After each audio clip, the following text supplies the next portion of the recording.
Ebana ni zile story kali za kiburudani ikiwa ni siku nyingine tena nito Abra 255 Shedede. Right now hii ni time ya habari na wakongo muziki wa hip hop kutoka katika kiwanda cha muziki wa Tanzania AY Tanzania na Thrill FDQ wamefanikiwa kupeleka nyimbo zao kwenye tuzo za Grammy na maombi yao kukubaliwa. AY and FDQ nyimbo zao zimekubaliwa kuweka katika orodha ya nyimbo zilizoingia kwenye consideration ya Grammy baada ya wao kufanya submission au kusubmit nyimbo zao, yani kuziwasilisha.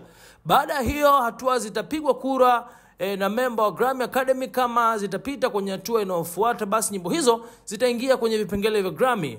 Wapiga kura ambao wanaamua wimbo uingie kwenye nomination za Grammy ni wadau wakubwa, producers, DJs na wasanii wakubwa, kama alivyotangaza Davido kwenye vitu kama hivyo. AY amepelekea nyimbo zake mbili kwenye consideration ambazo ni Simuoni akiwa na Harmonize, Wangeweneka akiwa na Kanjiba. FDQ amepeleka wimbo wa Glory 2 akiwa na Diamond. So swipe kusikiliza nyimbo hizo. Mimi naitwa Abra 255.